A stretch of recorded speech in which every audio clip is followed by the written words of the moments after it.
Ya, oke, baik, semuanya. Assalamualaikum warahmatullahi wabarakatuh. Ya, kita ketemu lagi di siang hari ini untuk mata kuliah teknik aerodinamika. Jadi di 30 menit atau 40 menit ke depan nanti ada materi, kemudian dilanjutkan dengan tugas presentasi ya, tugas kelompok yang akan melakukan review artikel. Nah, di bagian ini nanti bisa menjadi bahan diskusi atau ada yang mau ditanyakan.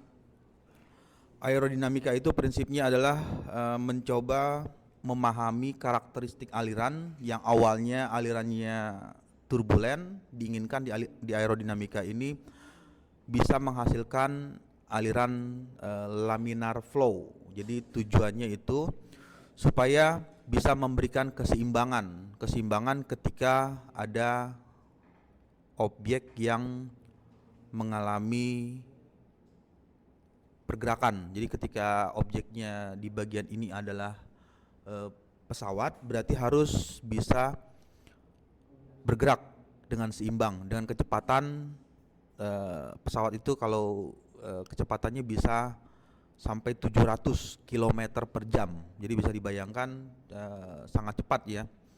Kalau kendaraan mobil di darat berapa? Pajero Sport paling cepat berapa? 180 ya. Ya, 180 itu juga seperti itu rasanya. Maksudnya kecepatannya ini kecepatannya 700 km per jam atau bahkan mendekati kecepatan suara. Jadi kalau kecepatannya sudah mendekati kecepatan suara, nilainya itu Mach numbernya bernilai 1. Jadi Mach numbernya sudah mendekati 1. Jadi bisa dibayangkan objek yang bergerak tersebut hampir sama dengan kecepatan suara. Nah, supaya bisa memahami karakteristik itu berarti harus mengetahui terlebih dahulu bagian-bagian dari komponen-komponen di pesawat tersebut. Yang pertama ada pendefinisian untuk garis horizontal. Jadi garis horizontal itu ya ini adalah garis bantu untuk mendefinisikan bahwa ketika si pesawat ini ya, kalau itunya dia kondisi rata ya atau horizontal, berarti di bagian belakang ini harus naik ya, bagian apa, sayap bagian belakang. Kemudian di bagian zona ini juga kondisinya wingsnya ya atau sayapnya harus horizontal. Nah, yang dimaksud dengan horizontal itu ya seperti ini. Jadi harus sama antara sisi depan, misalnya bagian depan, dan bagian belakangnya itu, ini bagian sebut aja bagian belakang ya. Bagian depan dan bagian belakang ini kondisinya harus sama dengan sudutnya karena sama 0 derajat. Kemudian ada pendefinisian untuk chord line atau garis chord, garis lurus yang menghubungkan tepi depan. Ini yang dimaksud dengan chord. Jadi kalau di zoom ya, diperbesar, ini ada tulisan chord line-nya. Untuk nilai chord line-nya itu garis lurus yang menghubungkan tepi depan dan tepi bagian belakang. Jadi bagian mana yang depan ya, ini adalah bagian depannya yang tadi, ini bagian depan, dan di bagian sini adalah bagian belakang. Lalu arah aliran udara relatif. Arah aliran udara itu relatifnya berlawanan ya. Kalau misalnya pesawatnya bergerak dari arah tanda panah dari kiri ke kanan, berarti udaranya itu bisa saja berlawanan arah dari arah pergerakan pesawat dari kanan ke kiri. Nah, ini adalah pendefinisian sederhananya untuk bagian-bagian yang di bagian tersebut ada horizontal, ada chord line, dan di bagian ini ada bagian flight. Kemudian di bagian ini cerita tentang wings ya, berarti cerita tentang NA ya, NACA ya. Nah, apa yang dimaksud dengan definisi? Definisi untuk thickness berarti mengetahui ketebalan. Ketebalannya itu dihitung di bagian tengah ya. Jadi kalau misalnya ngitung tebalnya berapa tebal sayap, ya ini bukan dari sini ngitungnya, tapi harus mengukur tebalnya itu di bagian sininya, di bagian apa? Tengah ya, di bagian pusatnya. Itu berapa nilai tebalnya, thickness-nya. Kemudian camber ini didefinisikan dari garis yang sini ya, garis putus-putus ini garis putus-putusnya dengan bagian yang ini. Itu adalah pendefinisian untuk camber. Lalu untuk chord line-nya dari bagian ini bisa dilihat ya, ini ada garisnya. Jadi camber itu hubungan antara garis chord line dengan garis yang ini, yang di apa, putus-putus. Nah, apa yang bisa diartikan di bagian sini ada leading edge. Ini ada leading edge-nya.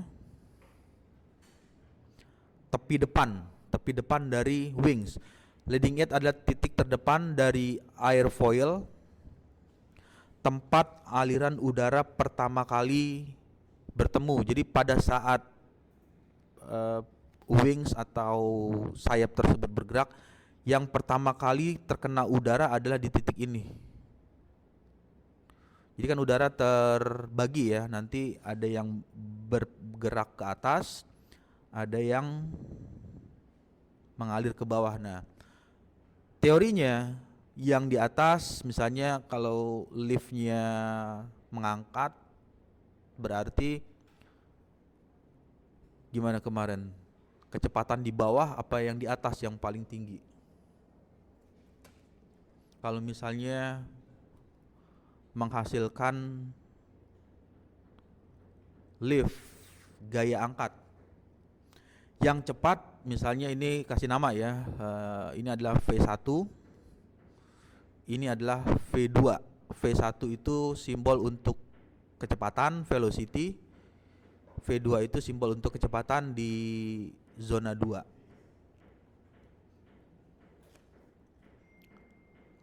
Kemudian ada P1, berarti ini P2. Nah, ketika mengangkat ya, lift ya, berarti nilai P1 harus lebih besar dari P2.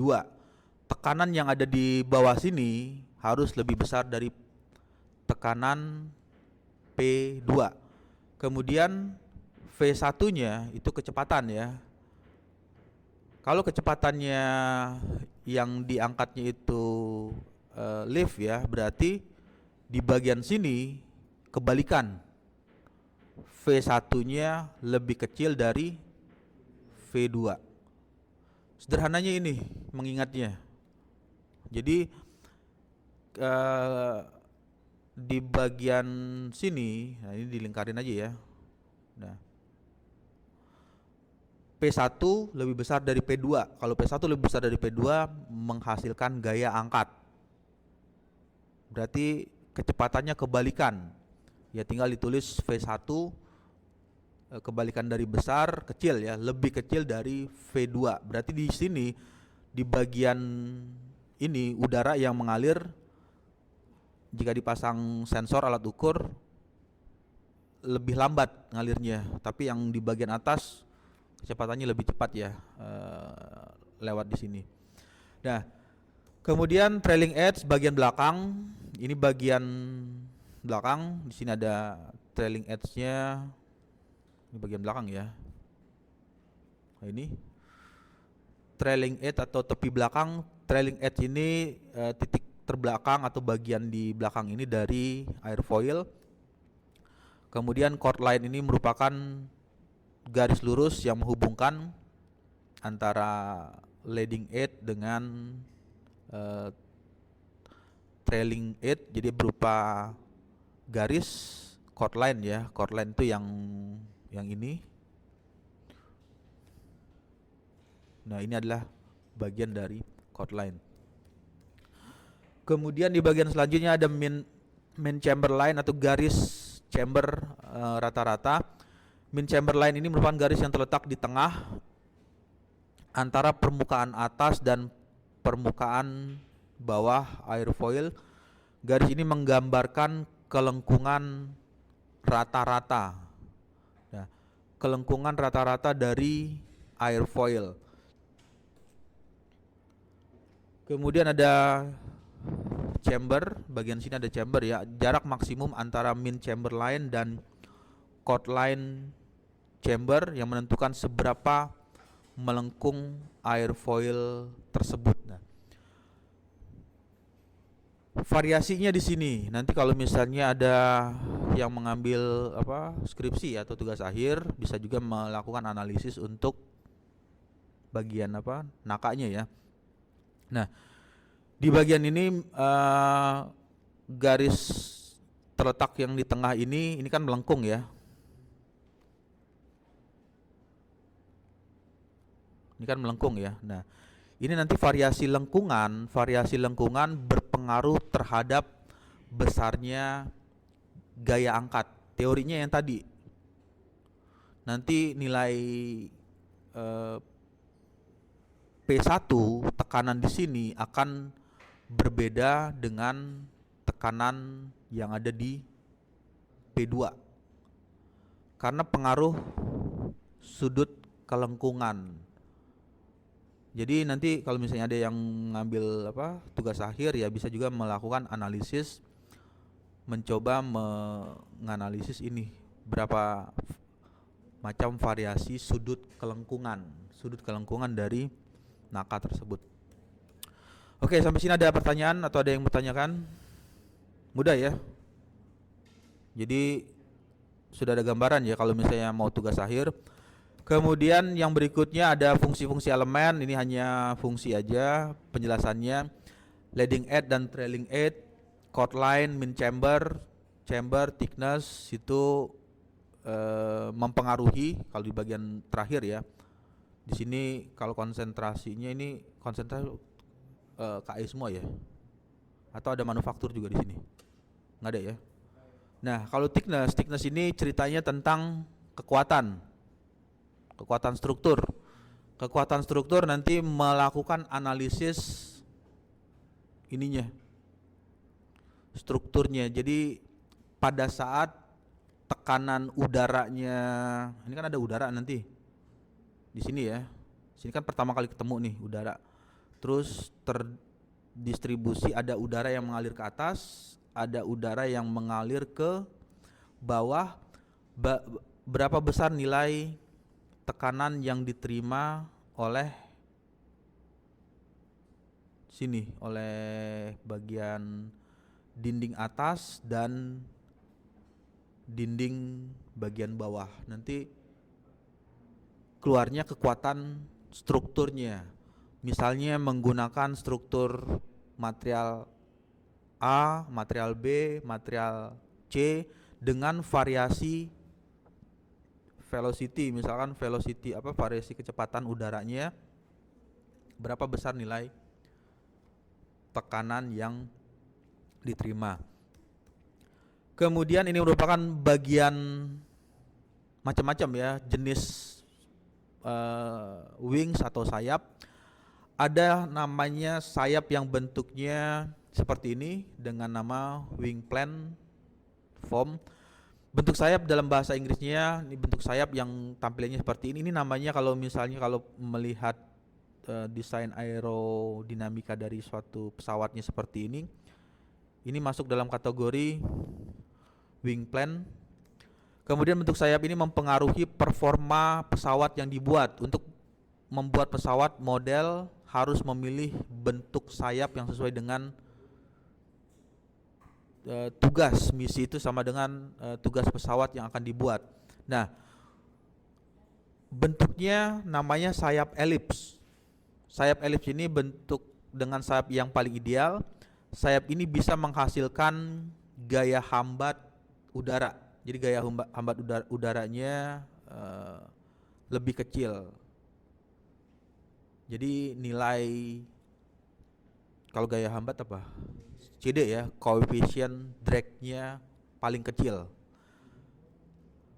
Kemudian bila sudut serang itu biasa dikenal dengan nama AOA ya,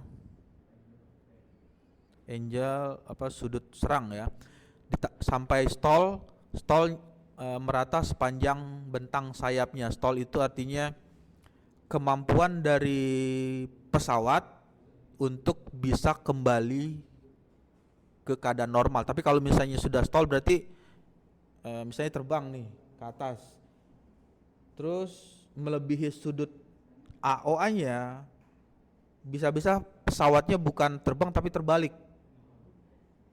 Nah, itu yang dimaksud dengan kondisi ini. Jadi ada batas sudutnya, berapa kemampuannya. Cuman ini kondisinya untuk pesawat ini ya, pesawat standar ya. Tapi kalau pesawat tempur ya itu beda lagi. Ada yang bisa manuver 360 derajat, ada yang bisa berputar-putar. Karena engine-nya juga lain, terus desainnya juga ada yang dirubah. Keadaan ini tidak dijumpai pada sayap trapesium atau sayap persegi, tetapi konstruksinya sulit ya atau susah untuk dibuat supaya sudutnya antara ini lengkungannya ya, lengkungan yang di sini dengan lengkungannya yang di sebelahnya itu harus kondisinya sama. Kemudian ada lagi yang model sayapnya, kalau tadi elips, ini modelnya perbedaannya ini apa? Ujungnya ya. Ini kotak ya, persegi. Bentuk sayapnya persegi. Untuk bentuk sayap perseginya, sayap ini lebih mudah untuk dibuat ya, karena beda ya. Kalau yang tadi kan harus mengukur dengan lengkungan yang sesuai antara sisi kiri dengan sisi kanan. Kalau yang ini kan lebih mudah ya secara manufaktur. Kalau melihat dari gambar ini ya lebih mudah untuk mencetaknya. Mempunyai nilai bilangan non-dimensional atau Reynolds number yang sama sepanjang bentang sayap. Jadi kalau diartikan, ini kan sayapnya RE yang ada di sini, yang ada di sini, terus sepanjang sayap antara sayap kiri dan di kanan, nilai RE-nya sama. RE itu apa? Rho V L ya, per viscosity. Nah, RE yang ada di sini, yang di bagian ini, di garis ini ya, misalnya RE-nya 1000, yang di sini juga sama, RE-nya 1000 juga, yang di bagian ini sama, RE-nya 1000. Beda halnya dengan yang ini. Nah, kalau yang ini kan RE-nya berbeda ya. Nah, yang di sini nilai RE yang ada di sini dengan yang di sini. Ketika misalnya RE-nya di sini 1000, bisa saja ini RE-nya tidak sama dengan nilai 1000, bisa saja 1200 atau nilainya turun. Nah, kenapa dia bisa turun? Karena nilai L-nya atau panjang dari sininya tidak sama antara tiap bagian dari sayap tersebut.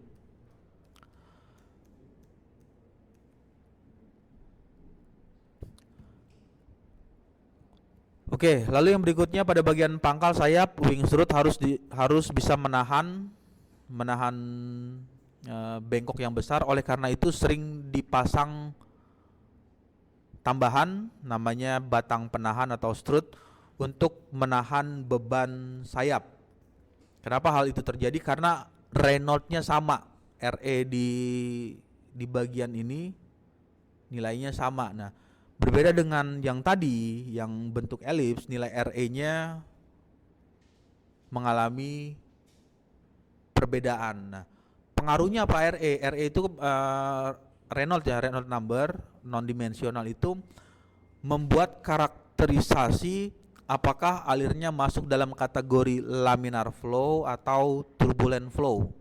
Jadi kalau di bagian ini sudah dilakukan simulasi pengujian di wind tunnel atau terowongan angin ya, atau simulasi CFD, terlihat misalnya dari hasil hasil simulasi karakteristiknya itu arah alirannya, pipeline-nya itu berupa streamline-nya berupa aliran laminar. Berarti diperkirakan aliran yang mengalir sepanjang sayap itu laminar flow semuanya. Nah, karena nilai RE-nya sama. Tapi kalau yang tadi yang bentuknya elips, ada yang sisi layer 1, lapisan 1, 2, 3-nya itu yang bisa saja berbeda alirannya, ada yang laminar flow atau ada yang turbulent flow. Nah, hal inilah yang menjadikan kenapa si pesawat ini dipasang penahan, karena sama semua. Kalau misalnya nanti menghasilkan aliran turbulent flow, nah ini berpengaruh terhadap keseimbangan sayap atau keseimbangan pesawat tersebut ya. Makanya dibutuhkanlah tambahan untuk memasang batang penahan. Kemudian ada yang lagi selanjutnya trapesium. Trapesium ini beda dengan yang tadi ya. Kalau yang tadi antara ujung dengan bagian sini ya, ada perbedaan. Yang satu lebih pendek ininya ya, di sininya lebih pendek dan ini lebih panjang. Nah, itu yang dinamakan dengan trapesium. Sayap trapesium mempunyai lebar ujung sayap 40% terhadap pangkalnya, bentuk yang mendekati ideal seperti sayap elip ya. Kalau yang hampir sama, cuman kalau elip itu ada tambahan radius lengkungan. Sayap atau wings ini mempunyai gaya hambat indus hampir seperti pada sayap elip. Jadi hampir ya, tapi tidak sama persis karakteristik aliran udara yang dihasilkan.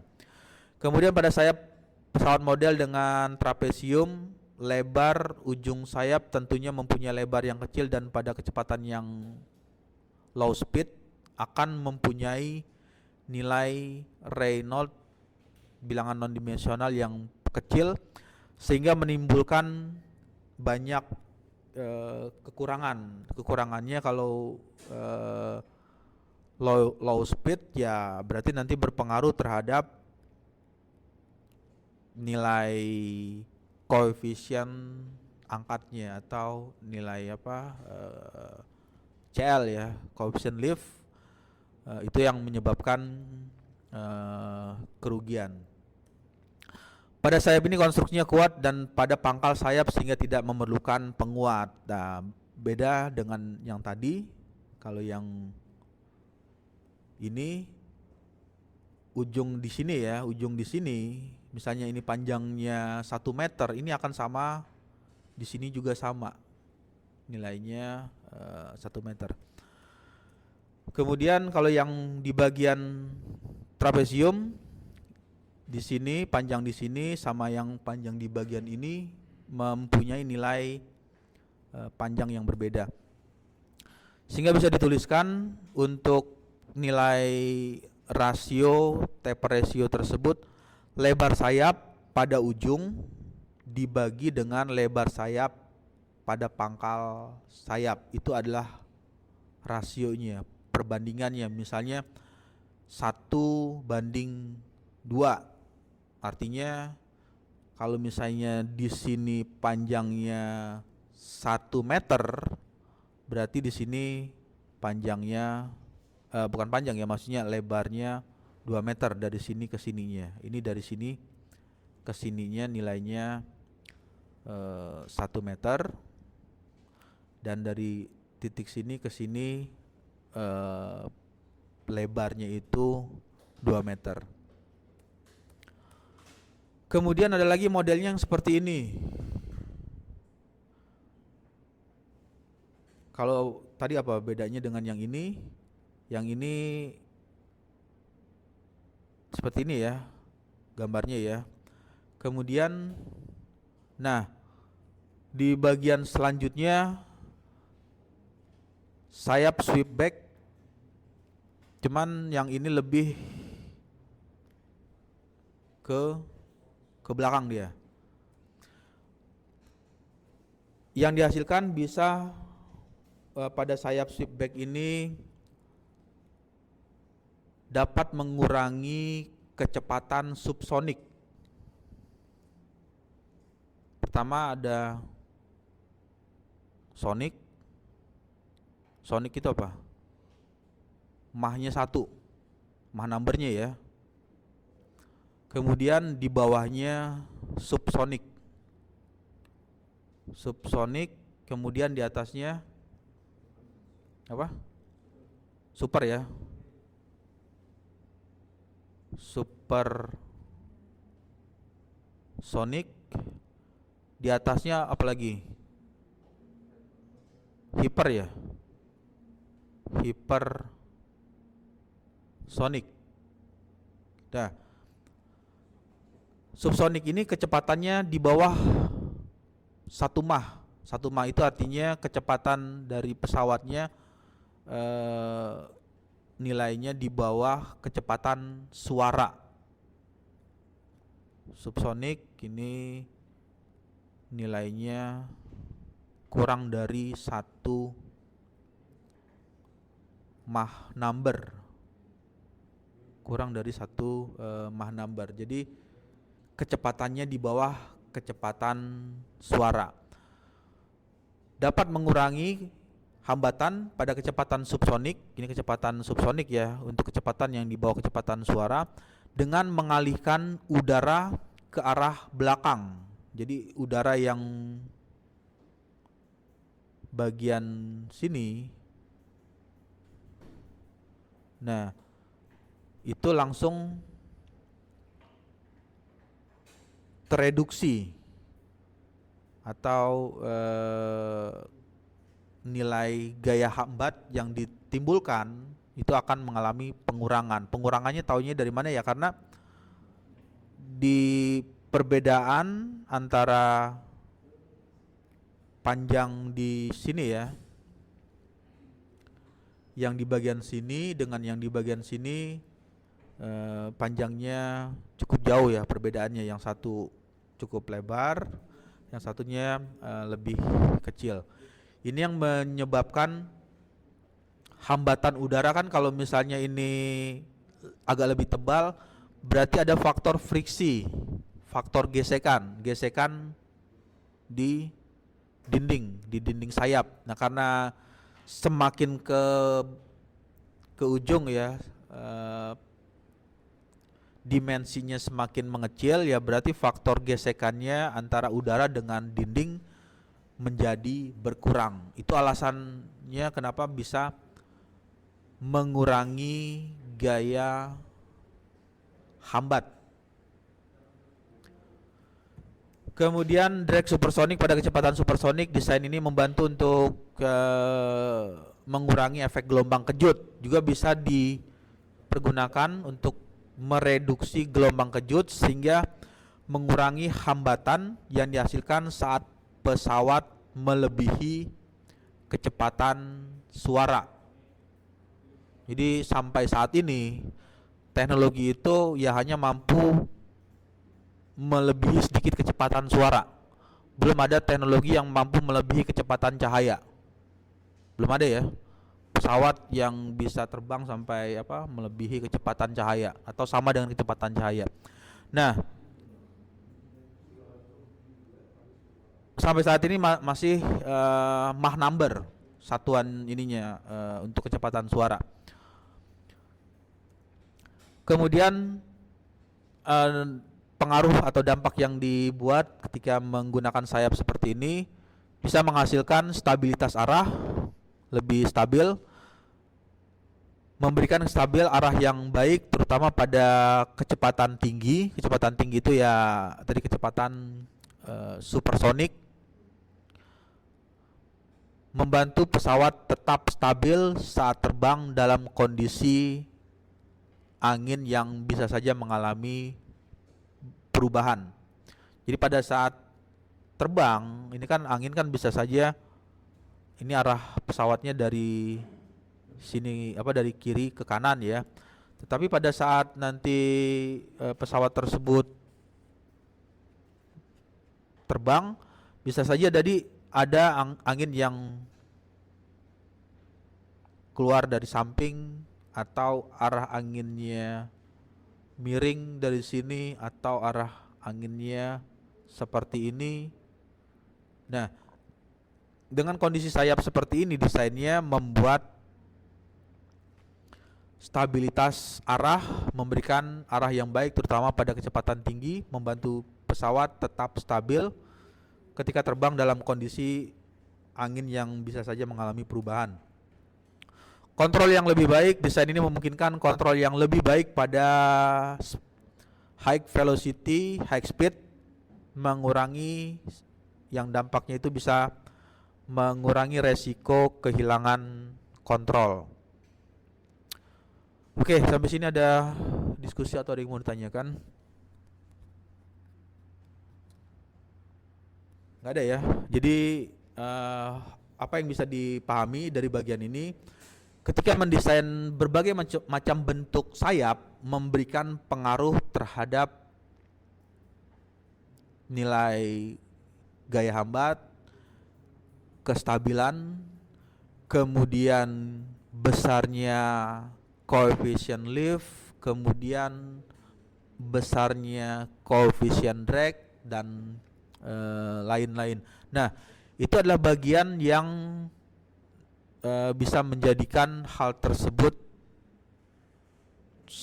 bagian yang bisa dipelajari ketika ingin melakukan perancangan atau mendesain suatu objek tertentu yang dikhususkan untuk aerodinamikanya. Oke, kalau tidak ada pertanyaan atau ada yang didiskusikan, bagian berikutnya bisa dilanjut dengan sesi presentasi ya dari tugas kelompok berapa sekarang?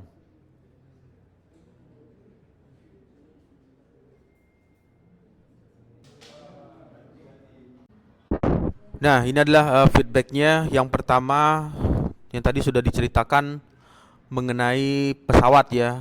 Sebuah pesawat memiliki fuselage yang bentuk silinder dengan hidung dan ada ogive atau semacam elif. Jelaskan bagaimana bentuk tersebut bisa mempengaruhi gaya hambat atau drag total dibandingkan jika pesawat menggunakan bentuknya yang bagiannya itu ujungnya datar. Lalu yang selanjutnya, mengapa pesawat jet komersial, katakanlah jet komersial ini modern Boeing ya, dengan versinya itu 737 menggunakan sayap dengan model sweep angle, sudut ya, angle itu sudut sweep. Apa pengaruhnya terhadap performa aerodinamika? Kemudian bagaimana pengaruh ketebalan?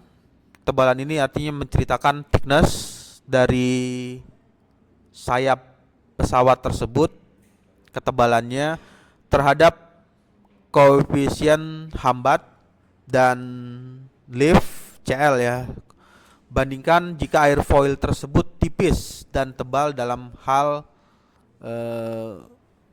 kecepatannya itu dengan asumsi subsonik. Jadi kecepatannya dengan asumsi subsonik. Kemudian bandingkan konfigurasi kanard dan tail plane atau bentuk ekor konvensional. Ada yang ekor konvensionalnya itu bisa apa? Bergerak ke kiri atau ke kanan. Dari sisi kontribusi untuk aerodinamika terhadap kemampuan, kestabilan, dan nilai efisiensi bahan bakar yang dipergunakan. Terakhir, mengapa desain pesawat modern berusaha mempertahankan aliran laminar selama mungkin pada permukaan sayapnya? Apa alasan atau argumennya? Oke, baik. Kalau tidak ada pertanyaan? Nggak ada ya? Ya, kalau tidak ada pertanyaan, mungkin secara cukup kita ketemu.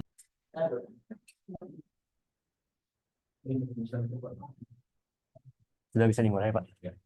Oke, baik. Assalamualaikum warahmatullahi wabarakatuh. Selamat siang rekan-rekan semuanya. Yang kami hormati Pak Damura selaku dosen pengampu, Pak dosen dan kami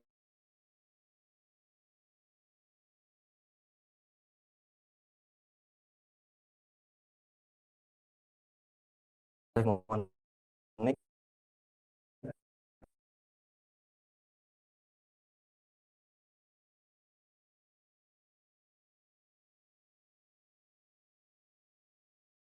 Dan ini juga bertujuan untuk mengurangi hambatan tersebut menggunakan metode joint based shape optimization dengan simulasi menggunakan perangkat lunak ANSYS Fluent. Dan berikut objek penelitian pada jurnal kali ini, di mana Ahmed Budi yang merupakan model geometri sederhana yang digunakan untuk penelitian aerodinamika kendaraan darat. Masuk ke metodologi penelitian yang pertama, kita ada pemodelan geometri, yaitu menggunakan perangkat CATIA 5R20 untuk memodelkan bodi Ahmed sesuai proporsinya. Lalu melakukan analisis dilakukan pada beberapa sudut kemiringan belakang dari 12,5 derajat, 25 derajat, dan juga 30 derajat. Lalu yang kedua, ada simulasi CFD atau computational fluid dynamic, di mana dilakukannya dengan kecepatan aliran udara 60 meter per second menggunakan ANSYS Fluent V19.2. Lalu shell mesh yang digunakan berjumlah kurang dari 300.000. Yang ketiga, ada optimasi join, yang dimana metode join yang digunakan untuk menganalisis sensitivitas dan mengoptimalkan bentuk bodi Ahmed guna meminimalkan hambatan pada aerodinamika. Oke, kita akan masuk ke hasil pembahasannya. Jadi untuk hasil tes Ahmed ini, pemodelan dimensi dan geometri tubuh Ahmed itu kan tadi ada 4 kemiringan yang berbeda. Nah, itu bakal digunain di ANSYS Fluid Flow Fluent, dan akan dilakukan pemisahan lapisan atas yang dinilai melalui simulasi. Nah, terkait dengan koefisien tekanan melalui simulasi terkait dengan koefisien tekanan benda. Terus tujuannya itu buat mastiin gimana modifikasi geometrisnya aktual bodi Ahmed ini yang sebenarnya untuk mempengaruhi koefisien geraknya setiap konfigurasi. Oke, di sini kita masuk ke perbandingannya. Jadi pertama kita di kemiringan belakang 12,5 derajat. Di sini sudut kondisi aliran udaranya itu menempel cukup baik pada permukaan bodi Ahmed di belakang, bagian belakang. Lalu pemisahan alirannya itu relatif kecil sehingga menghasilkan wake-nya itu lebih kecil dan pusaran-pusarannya itu terbentuk lemah gitu, masih lemah. Terus gaya geraknya itu jadi lebih rendah. Nah, efek aerodinamikanya itu alirannya itu cenderung lebih dua dimensi dan stabil, dan koefisien drag-nya atau CD-nya itu relatif kecil karena sedikit pemisahan aliran yang terjadi. Oke, di sini kita ada simulasi di ANSYS-nya. Nah, di sini tuh tekanan pada bagian depan objeknya itu objek tumpul itu karena aliran bagian depan objek tumpul itu karena aliran itu melambat dan menekan permukaan. Nah, di sini ada tekanan rendahnya itu bisa dilihat di bagian warna biru dan hijau ini itu terjadi karena pemisahan aliran saat aliran tuh nggak mampu ngikutin kontur si bodinya gitu. Nah, disimpulin kemiringan 12,5 derajat itu menghasilkan distribusi tekanan yang paling stabil untuk sementara ini ya, sehingga cocok untuk kendaraan yang ingin mengurangi gaya dragnya. Gitu. Next. Benar. Oh ini ya, benar. Terus ada kecepatan streamline kemiringan belakang 12,5 derajat. Nah, di sini aliran tuh mengalir mulus di atas bodi Ahmed, nggak terjadi separasi pada permukaan bodi. Nah, gambar warna biru ini yang kita tunjukin ini menunjukkan kecepatannya sangat rendah atau bisa kita sebutin wake region-nya tuh. Terus di mana alirannya tuh terpisah dan turbulen. Nah, karena hal ini terjadi, aliran udaranya itu terarah dan minim separasi yang menghasilkan wake region-nya kecil, sehingga pengurangan gayanya itu pengurangan gaya hambat terjadi dan meningkatkan efisien aerodinamikanya. Lalu pada sudut 25 derajat ini, pemisahan aliran lebih signifikan daripada 12,5 derajat. Nah, wake region-nya itu menjadi lebih besar dan terbentuk zona pusaran di belakang bodi. Nah, efek terhadap aerodinamik yang terjadi itu, koefisien dragnya itu meningkat dibanding 12,5 derajat tadi, dan alirannya tuh jadi lebih jadi 3 dimensi dan menunjukkan ketidakstabilan yang lebih tinggi di belakang bodi Ahmed. Oke, masuk ke tekanan pada permukaan kemiringan ke belakang 25 derajat, di mana pada sudut 25 derajat ini terjadi pengurangan tekanan di belakang yang lebih rendah, sehingga efisiensi aerodinamisnya meningkat. Hal tersebut terjadi karena tekanan tinggi di bagian depan bodi, lalu penurunan tekanan di permukaan atas dan belakang pada warna hijau dan kuning dapat diartikan sudut 25 derajat memberikan efek drag yang lebih rendah karena separasi aliran yang lebih lambat. Lalu pada kecepatan streamline pada kemiringan belakang 25 derajat, di mana dapat diartikan pada aliran ini mengalir lancar di bagian atas bodi, yang bisa ditunjukkan pada warna hijau di atas bodi tersebut dan menunjukkan kecepatan yang menengah ke tinggi. Aliran di permukaan terlihat melengkung mengikuti permukaan dan tidak ada pemisahan besar yang terlihat. Wake region di belakang bodi pun terlihat pusaran kecil berwarna biru dan ungu yang menunjukkan bahwasanya kecepatan rendah dan aliran yang turbulen. Namun ukurannya kecil yang berarti dragnya rendah. Lalu pada sudut 30 derajat, pada kemiringan belakang 30 derajat ini pemisahan aliran terjadi lebih awal dan lebih agresif, namun terbentuk pusaran longitudinal yang kuat sehingga memperparah pemisahan aliran dan gelembung pemisahan terbentuk di sepanjang permukaan miring dengan belakang bodi. Setelah itu, wake sangat besar terbentuk di belakang bodi. Efeknya, koefisien drag menjadi lebih tinggi, lalu pemulihan tekanan di belakang bodi menjadi sulit sehingga meningkatkan hambatan. Lalu pada tekanan permukaan kemiringan belakang 30 derajat, yang dimana pada digambar bentuk belakangnya terlalu curam menyebabkan terbentuknya area recirculation dan wake yang signifikan. Ini juga yang dapat berdampak pada peningkatan total drag. Semakin tinggi perbedaan antara tekanan depan dan tekanan belakang, maka gaya hambat drag akan semakin besar. Kecepatan pada kemiringan belakang 30 derajat, di mana pada kondisi di sudut 30 derajat ini menunjukkan aliran yang terpisah sehingga signifikan dan menghasilkan wake yang besar. Dengan kondisi tersebut akan muncul peningkatan drag aerodinamis dan penurunan efisiensi. Oke, kita sekarang masuk ke hasil pengoptimalan bentuk gabungan. Nah, di sini hasil pengoptimalan di angka 10%. 10%. Di sini yang menunjukin kalau streamline memiliki arah dan kelancaran aliran di sekitar bodi. Selain itu, wake region-nya itu di belakang bodi itu mengecil dan menunjukkan perbaikan lebih baik lah aerodinamikanya. Itu menandakan berarti pengurangan area turbulen dan drag setelah optimasi 10%, alur alirannya lebih rapi dan teratur. Nah, di sini hasil pengoptimalan, oh iya, maaf. Tadi gambar yang C1 itu, ini perampingan kecepatan dari bentuk yang dioptimalkan. Ini kontur tekanannya untuk 10%. Nah, kalau misalnya warna pada kontur yang ditunjukin ini tuh perbedaannya tuh tekanannya tuh tinggi sama rendah ya. Nah, setelah dilakukan optimasi, peningkatan pemulihan tekanan di bagian belakang bodi itu bisa kita artiin tekanannya rendah, terus wake-nya menjadi lebih tinggi sehingga mengurangi drag tekanan dan tekanan di permukaannya itu lebih merata sehingga meningkatkan aerodinamikanya. Next. Nah, di sini hasil pengoptimalan 20%. Di sini gambar perampingan kecepatan untuk bentuk yang 20%. Di sini streamannya semakin halus dibandingkan dari 10% yang tadi. Nah, weight-nya itu di belakang body itu lebih mengecil sehingga tuh lebih sedikit kehilangan energi karena turbulensi. Jadi, simpulin semakin besar optimasinya akan semakin baik kontrol alirannya. Lalu di sini ada kontrol tekanannya untuk 20%. Bagian depan kendaraan itu berwarna merah. Itu menunjukkan aliran udara pertama kali menabrak permukaan sedikit sampai kuning gitu. Nah, disimpulin ada beberapa aspek. Kalau dalam hambatannya berkurang karena tekanan belakang meningkat. Nah, kalau efisiensi energinya meningkat karena hambatan udaranya mengecil kan. Terus kalau desain optimal yang ini 20% itu membuktikan dapat memperbaiki performa aerodinamis si Ahmed Body ini. Nah, penelitian ini berhasil nunjukin bahwa adjoint base shape optimization efektif untuk mengurangi hambatan aerodinamis body Ahmed. Nah, khususnya itu pada kemiringan belakang yang menjadi sumber utama hambatan dengan memilih konfigurasi dasar 30 derajat. Nah, karena menunjukkan deviasi komputasi eksperimen terkecil,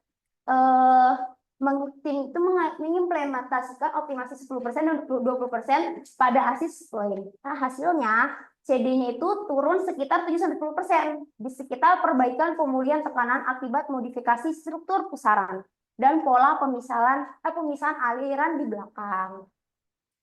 Jadi, secara keseluruhan metode adjoint ini terbukti lebih cepat dan akurat dibanding pendekatan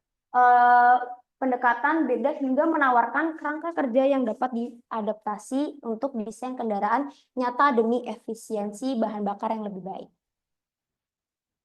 Terima Baik, kasih terima kasih atas perhatian. perhatiannya. Sebelum kami tutup, apakah ada yang ingin ditanyakan buat rekan-rekan?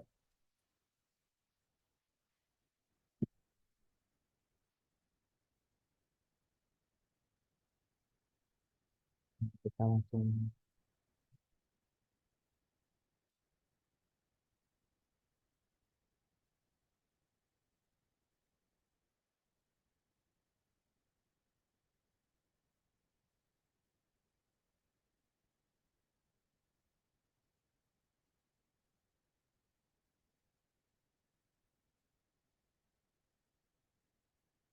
Oke, silakan Mas Faiz untuk pertanyaannya.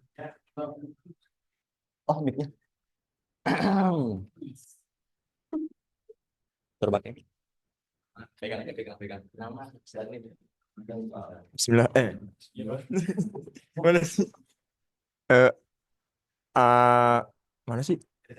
Ya, nama saya Noval Fajar Rahman Siregar dengan NIM 22103113030. Saya ingin bertanya mengenai tadi bodi Ahmed. Bagaimana sudut kemiringan belakang bodi Ahmed tersebut dapat mempengaruhi distribusi tekanan dan pembentukan pusaran. Terima kasih. Baik, terima kasih Faiz atas pertanyaannya. Saya ulangi, berarti bagaimana sudut kemiringan belakang mempengaruhi distribusi tekanan dan pembentukan pusaran? Pak, kita izin kumpulin soalnya dulu ya Pak, baru dijawab. Baik, untuk pertanyaannya akan kami kumpulkan terlebih dahulu. Mungkin ada yang ingin ditanyakan lagi buat teman-teman untuk pertanyaan kedua.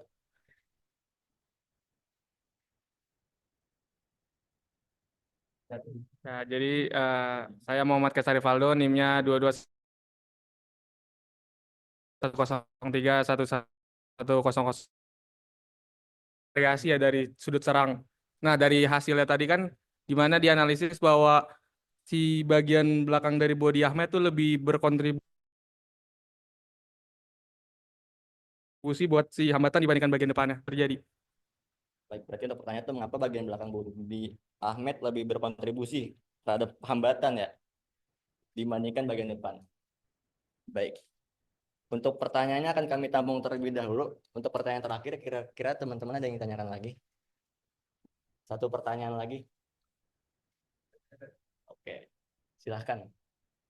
Nama Daning. Ya, perkenalkan nama saya Deva Ihsanurunas, NIM 2210311006. Jadi saya mau bertanya itu, jadi apa sih dampak flow separation atau separasi aliran terhadap efisiensi aerodinamika dari bodi si Ahmed ini?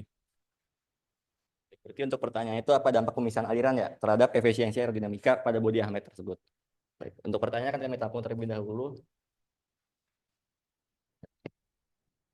Pertanyaan pertama aja dulu. Oke,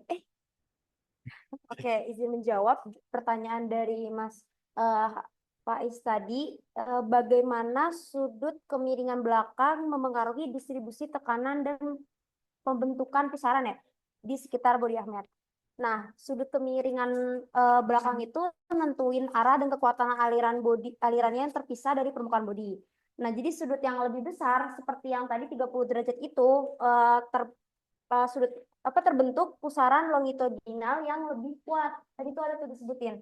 Nah, dan alirannya menjadi lebih 3 dimensi. Nah, itu ngasilin peningkatan zona tekanan rendah dan pembentukan gelembungnya itu terpisah. Jadi mempengaruhi distribusi tekanan yang secara signifikan seperti itu. Apakah menjawab, Mas Faiz? Ya, baik. Terima kasih. Oke, terima kasih. Ini yang kedua tuh bagaimana belakang bodi, mengapa belakang bodi ya Iya. kontribusi. Coba. Baik, untuk pertanyaan yang kedua, Mas Cesar tadi ya.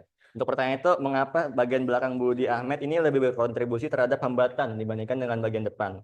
Jadi, kenapa seperti itu? Karena di bagian belakang terjadi pemisahan aliran atau flow separation yang menyebabkan terbentuknya wake dan zona tekanan yang rendah. Hal ini menghasilkan pressure drag yang sangat besar, sedangkan bagian depan itu relatif lebih streamline dan menghasilkan form drag yang lebih kecil. Seperti itu, Mas Cesar. Apakah terjawab? Baik, terima kasih Mas Cesar atas pertanyaannya.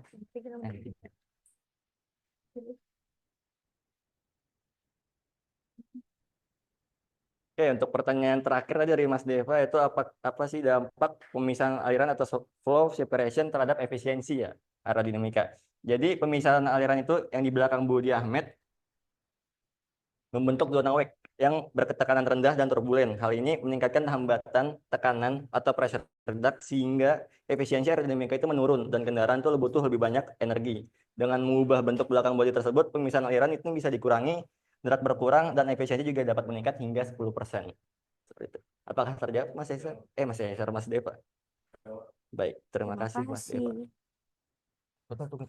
Baik, berhubung untuk pertanyaan sudah ada 3 pertanyaan sudah terjawab semua. Kami akhirin. Terima kasih. Wassalamualaikum warahmatullahi wabarakatuh. Terima kasih, Pak. Baik, selanjutnya adalah absensi kehadiran di siang hari ini untuk mata kuliah teknik aerodinamika untuk kelas A ya. Untuk nama-nama yang nanti keluar di sini bisa mengeluarkan suara ya, karena di absen. Yang pertama Alexander Marcelino, ada ya. Kemudian yang berikutnya Anggi Topan Wijaya. Oke. Kemudian selanjutnya Anissa Fitriola. Oke. Kemudian Bayu Adistia. Lalu Bima Raka Ditama. Kemudian Deva Iksan Farhan Ramadan. Hah? Ada ya? Farel Rizky Dianita. Ada nggak? Tadi siapa yang di apa? Yang PKM tadi nggak ada ya? Bukan ya? Nggak ada ya? Fajli Iqbal Pasya. Lalu Firmansah. Kemudian Kevin nggak ada ya. Monik ada, Monik ada ya. Muhammad Mahia Majid. Kemudian Muhammad Kaisar Rivaldo, Muhammad Fadil Nasrullah. Ada nggak? Muhammad Fadil nggak ada ya? Hah? Yang tadi berarti ada ya.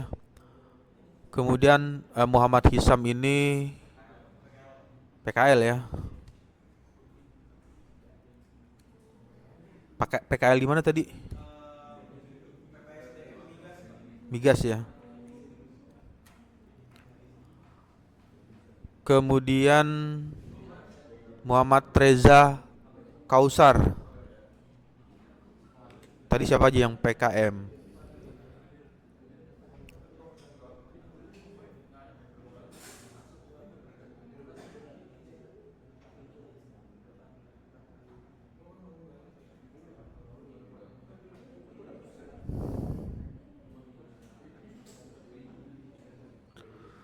Nggak ada ya, Muhammad Reza Kausar. Kemudian Muhammad Rifki Wiryawan. Kemudian Naufal Faizur Rahman. Ada ya. Kemudian siapa? Piki Padilla ya, PKL ya. Ini sama ya.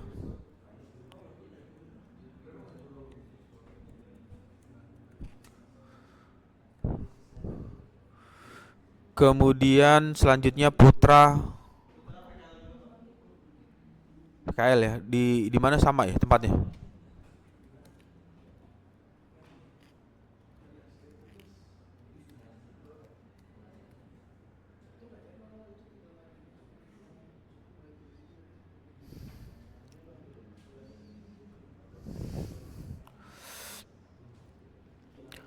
Berikutnya Rainer Samuel. Lalu Ramadan Haryo Dewanto. Nggak ada ya. Selanjutnya Rasa Aulia. Lalu Rizky Heza Dwi Cahya. Ini di mana?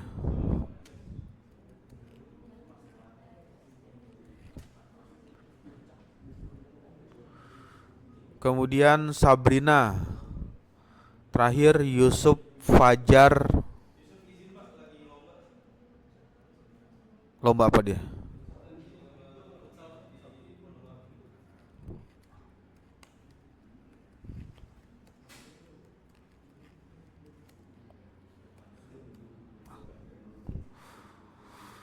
Ya, oke, ini adalah absensi kehadiran ya untuk mata kuliah Teknik Aerodinamika di pertemuan di hari Kamis 8 Mei 2025.